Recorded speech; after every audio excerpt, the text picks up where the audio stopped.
Olá, bem-vindas e bem-vindos. Se você mora no Brasil, você conhece essa birosca em que a gente vive.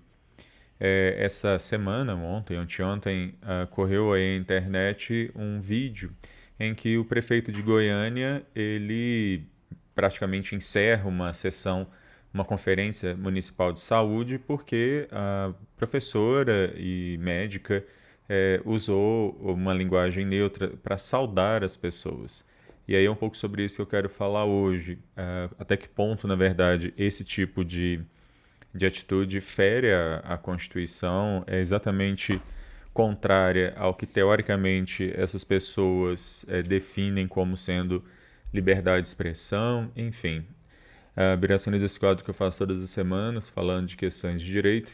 Esse conteúdo fica disponível no meu canal do YouTube, Alexandre Bahia, assim como o podcast do Berasca News, disponível em várias plataformas. Se você curtir esse conteúdo, dê lá o like, inscreva-se no canal. Todas as semanas, pelo menos 2 novos episódios. Pois bem, estava acontecendo em Goiânia a 15ª Conferência Municipal de Saúde, quando então a doutora Maria Inês da Silva Barbosa, ela vai falar, e aí ela cumprimenta a todas, todos e todes, fazendo uma referência a um cumprimento a pessoas não binárias, pessoas que não se enxergam aí dentro nem do espectro do gênero nem masculino nem feminino.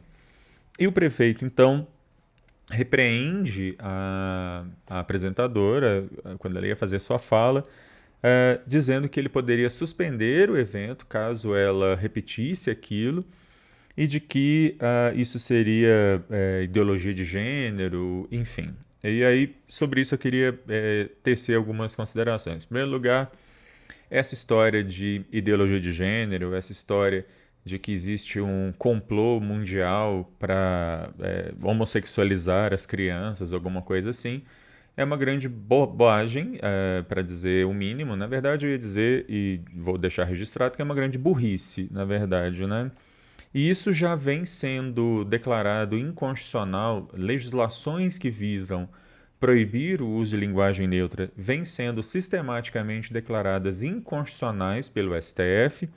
Só para citar as últimas decisões em que isso foi questionado, a gente tem as ADPFs 1152, 1153, 1155 e 1158, que foram praticamente todas elas propostas muito próximas uma da outra. Algumas já foram julgadas, outras ainda aguardam julgamento, mas em todas elas já há uma manifestação no sentido de que esse é um falso problema, isso é um pânico moral, isso é um terraplanismo que, na verdade, é feito com o único objetivo de gerar engajamento político.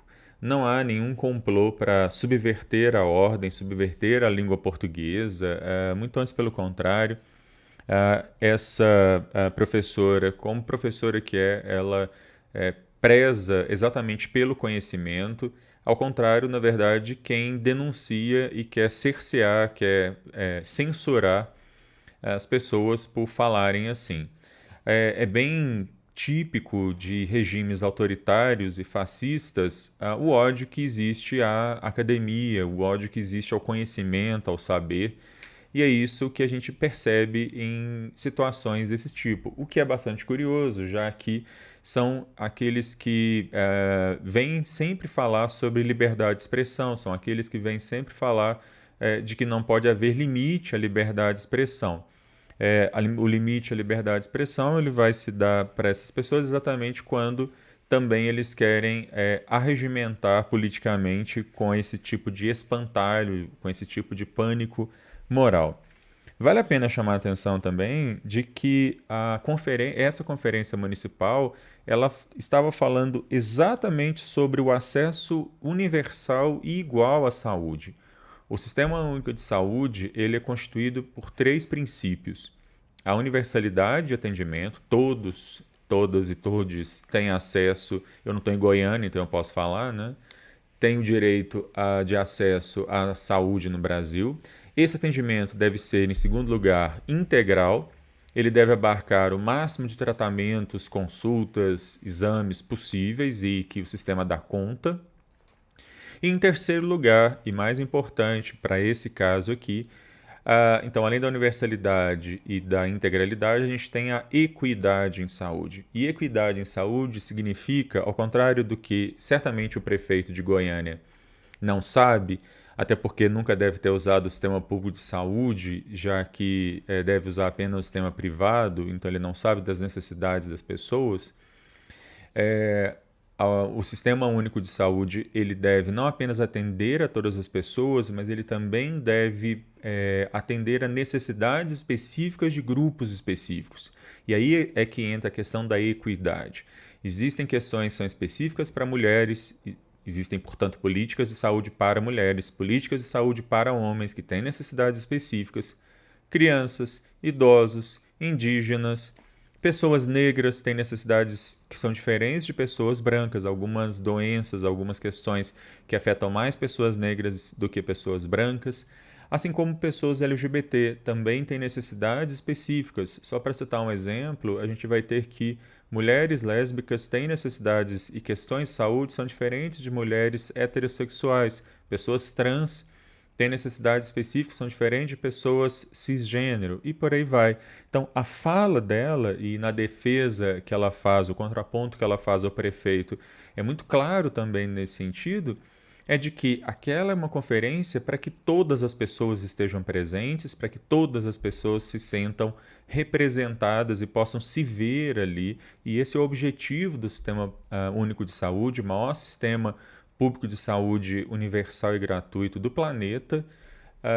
E é exatamente esse, trazer todas as pessoas para que elas estejam à vontade dentro dos vários centros de saúde, hospitais, enfim, clínicas que o SUS, pelas quais o SUS atende. Vale destacar que não faz muito tempo, aliás, foi bem recente, uma decisão do STF numa ação de controle concentrado de constitucionalidade, em que ele mandou que os sistemas do Ministério da Saúde e do próprio SUS se adequem, os sistemas sejam adequados para que pessoas trans, pessoas não binárias, enfim, possam ser admitidas no sistema, tendo, por exemplo, respeitados o seu nome social, quando aquela pessoa trans ainda não fez a retificação, ou o nome retificado, quando já houve a retificação, exatamente porque alguns sistemas dentro do SUS não estavam adaptados e eles feriam aí a dignidade dessas pessoas ao não respeitarem, por exemplo,